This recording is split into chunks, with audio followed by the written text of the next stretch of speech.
Hey, what it do, sports world? It's me again. The Winner Circle podcast with me, Ray Diggs, is here, y'all. Where passion meets performance and champions are made. I'm your host, Ray Diggs, bringing you the energy, the insight, and the mindset from across the world of sports. From the locker rooms to the big stage, this is where the real ones talk and legends rise, and the motto stays the same. Winners will always win. The Winner Circle podcast with me, Ray Diggs. We are here and we ain't going nowhere. Make sure y'all tune in because we're about to go live now.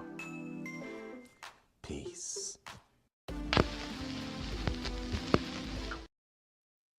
Hey, what it do, world, and welcome to the Winner Circle podcast with me, Ray Diggs, man. Hey, I want to update y'all on the Julio Foolio trial. As y'all know, the Julio Foolio trial is going on right now. It is actually in day 7, I think. And I'm gonna be honest with you, man. The trial is, I think they're just doing their due diligence now. Like I said before, before I get started, man, make sure y'all hit the like button, the subscribe button, and also the share button, and make sure y'all give me your feedback on what you all think about this segment.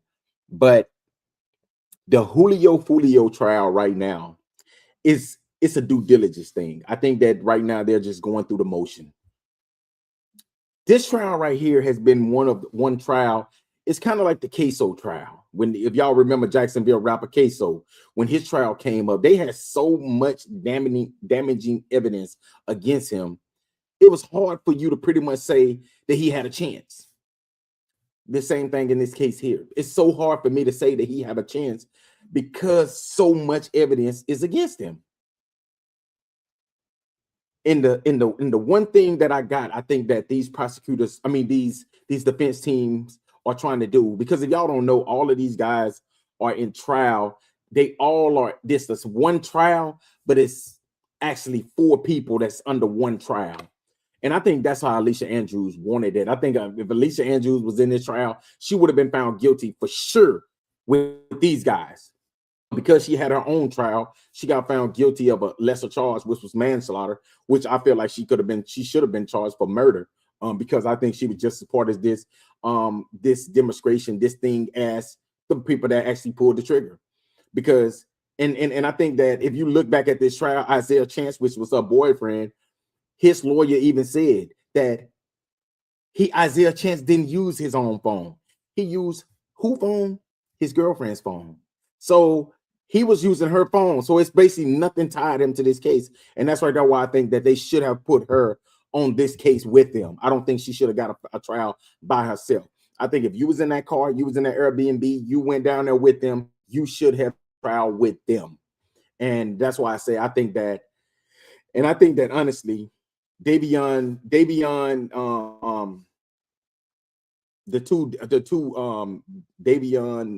what's his name is, man? Davion and Rashad Murphy, the Murphy boys, their lawyers are arguing that they wasn't even there. They had no, it's nothing to tie them to being in Tampa that night. But they saw them coming up out of the Airbnb the next morning. They pretty much saw them, going. You saw one of them at McDonald's. You saw one of them getting in the Airbnb. So that, I don't know if that's going to be able to hold up. And then, they pretty much saying that Gutter Zay, the youngest one out of the Foolio trial, they're pretty much saying that. And also they showed them all the damaging, the pretty much the videos of what happened to Charles Jones, who that's his real name. Julio Foolio is his stage name. So they're saying that, the autopsy on Jones testified Thursday that he was shot in the upper chest, the right arm, and the back. He said one bullet went through the rapper's lung, heart, and artery before going through the right side of his chest where it was recovered. Another bullet hit Jones' left kidney and right lung.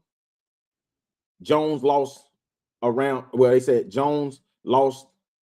2 liters of blood from one gunshot wound. Okay, so they just tell you, man, like I said, Chance and Murphy, they all gang members. So, and then when you look at it, they found all the guns. They found most of the guns that were used in Gunthright, Gathrights, vehicle. So, I it's hard for me to believe that they're gonna, let these dudes off, man. Isaiah Chance, Sean Gathright, Davion Mercy, and Rashard Murphy.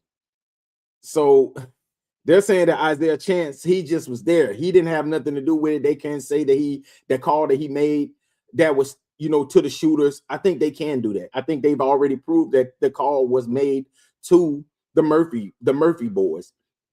And I feel like the one that I honestly feel like is knows that he's done is Sean Gathright, because he was caught with all other guns. All the guns that was used in his murder, he was caught with them. So I'm just looking at what the lawyers is arguing, and I don't understand it, man. Like I said, they're pointing fingers at each other. This is what all of them are doing. All their lawyers are pointing fingers at each other. Like basically, he did it. No, he did it. No, he did it. No, he did it. And I don't think it's gonna end well. This trial right here, I think it got maybe four or five more days. I'm looking for this trial being wrapped up by Friday next Friday. And I think we'll have a verdict. I don't think it's going to be a long verdict. I think it's going to be a quick verdict. I think it's going to be, they're all going to be found guilty of first-degree murder. And I think that they're all going to be sentenced to life in prison. Because when you listen to these men, these alleged shooters did not care who they hit that night. They was after Julio Foolio, but I don't think they was after anybody. And I continue to say this in every video. I feel like the one person that's getting away with all of this, look at Queso and ATK Scotty, they just got a life sentence. You got K Shorty, he's probably going to get a life sentence. And then just say, like, if these dudes right here get a life sentence, you have 6 or 7 people from these gangs that has caught life sentence. Yeah, Julio Foolio is gone and all of his clique is gone, but the rest of the other gang is pretty much, they're locked up. And guess who's free? Young and Ace. Young and Ace is still out trolling, making music. And I feel like that he is the one that is putting these hits out on people because he's the one that have the money to do it. I think that he is the one person that have the money to fund this. But also these dudes right here, they got to monitor themselves. I can't blame Young and Ace for everything, because you got to have a mind of yourself. Queso just got a life sentence. ATK Scotty got a life sentence.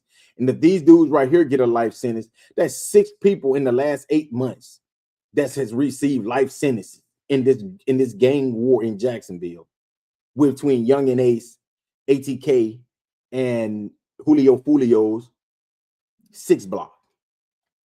So when I look at this right here, man, I don't get it. I don't understand it.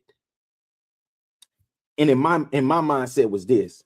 I look at the same thing as I look at the Chicago gang war. I said, man, I just don't understand why they went out of their way, which was the sloppy 6 that committed the crime against what's his name is the one rapper, Carton Weeks.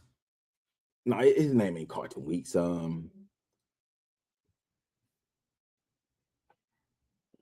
Let me see. Let me make sure I get his name right, y'all.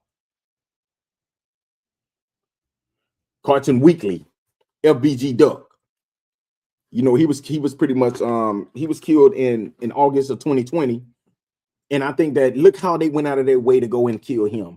I think it's the same thing in this situation. They went out of their way to go and kill Julio Foolio. And I think that honestly, they crashed out. Because those dudes right there, they hadn't received their sentence yet, but they already been found guilty for murder. And then if they get found guilty, I think they all went out the same. And when I look at this gang war, honestly, I think they would have made more money by keeping FBG Duck alive. I think that by keeping FBG Duck alive, you can keep people, because how do you stay in the algorithm? By beefing, but you don't take out your enemy. That's the same thing I say about Young and Ace. Young and Ace, I think that he got so bloodthirst that he had to get Julio Foolio out the way because Julio Foolio was getting more disrespectful by the day. So he had to get rid of him. But he would have made more money by keeping Julio Foolio alive. Because now nobody wants to listen to what he's talking about. And in my opinion, I think that Young and Ace can rap. I like his music. But nobody wants to hear him rap no more. Because why? Because you killed your main op. The story is over. It's nothing else to tell no more. It was Young and Ace versus Julio Foolio. And I think that by him taking out Julio Foolio, now he has nothing to talk about now. After this year, nobody's not going to want to hear anything else dealing with him and Julio Foolio.